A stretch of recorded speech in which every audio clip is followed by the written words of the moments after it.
जनता महंगाई से परेशान है। एक तरफ टमाटर के दाम आसमान छू रहे हैं, तो दूसरी ओर जीरा और हरी मिर्च जैसी खाने की जरूरी चीजों के दाम भी बढ़ने की खबरें सामने आ रही हैं। ऐसे में सरकार की तरफ से एक राहत भरी खबर सामने आई है।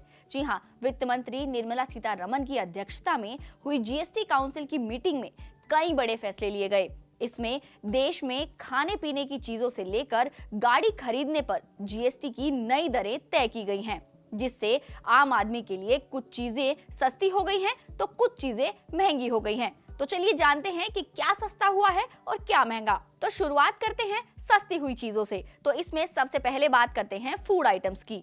जीएसटी काउंसिल की मीटिंग में लिए गए फैसले के मुताबिक अब अनकुक्ड फूड आइटम्स सस्ती हो जाएंगी, क्योंकि कच्चे या बिना तले स्नैक्स फूड आइटम्स पर जीएसटी की दर 18% से घटाकर 5% कर दी गई है।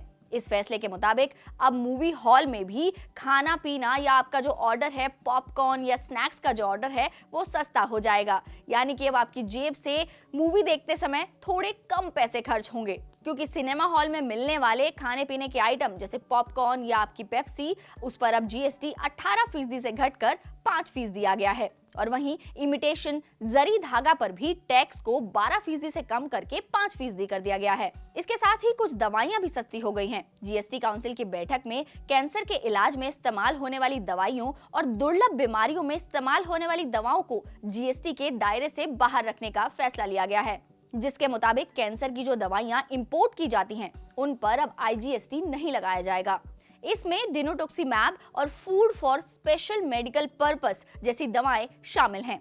कैंसर की दवाई डिनोटोक्सीमैब के एक डोज की बात करें तो ये करीब 63 लाख रुपए की आती है, लेकिन अब इसे जीएसटी के दायरे से बाहर कर दिया गया है। तो इसका मतलब ये है कि अब इसका इंपोर्ट सस्ता हो जाएगा, जिससे कि देश में भी इसकी कीमत पहले के मुकाबले कम हो जाएगी और लोग इस दवाई को आसानी से थोड़ी कम कीमतों पर ही खरीद पाएंगे। इसके साथ ही प्राइवेट कंपनियों की तरफ से सैटेलाइट लॉन्च के लिए दी जाने वाली सेवाओं को भी जीएसटी से छूट देने का ऐलान किया गया है। और अब बात करते हैं कि महंगा क्या हुआ है। तो जीएसटी काउंसिल की बैठक के फैसले के बाद देश में कार खरीदना पहले के मुकाबले महंगा हो जाएगा, क्योंकि इस बैठक में मल्टीपर्पस व्हीकल्स पर कंपनसेशन सेस लगाने का फैसला लिया गया, जिसके मुताबिक अब एसयूवी और एमयूवी पर 22% कंपनसेशन सेस लगेगा। पहले इस पर 20% सेस लगता था। इसके साथ ही इन कारों पर 28% जीएसटी अलग से वसूला जाएगा, जबकि सेडान कारों पर ये सेस नहीं लगाया जाएगा। बैठक में ये भी साफ किया गया कि ये सेस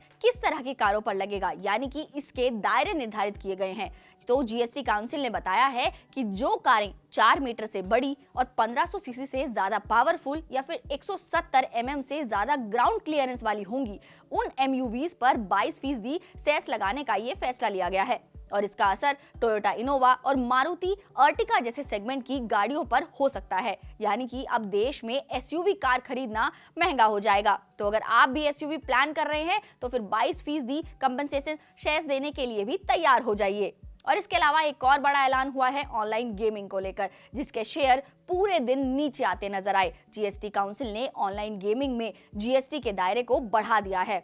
अब ऑनलाइन गेमिंग, कसिनो और हॉर्स रेसिंग पर 28% जीएसटी लगेगा। ऑनलाइन गेमिंग के बढ़ते चलन को देखते हुए वित्त मंत्री ने ये फैसला लिया है, क्योंकि ये मार्केट लगातार बढ़ती जा रही है। यानी कि जो गेमर्स हैं अब उन्हें गेमिंग के लिए ज्यादा कीमत चुकानी होगी और कंपनियां जो मुनाफा कमा रही होंगी अब उन्हें सरकार को ज्यादा जीएसटी पे करना पड़ेगा। तो आपको हमारी ये खबर कैसी लगी हमें कमेंट बॉक्स में जरूर बताएं और हमारे चैनल को लाइक, सब्सक्राइब और शेयर करना बिल्कुल ना भूलें।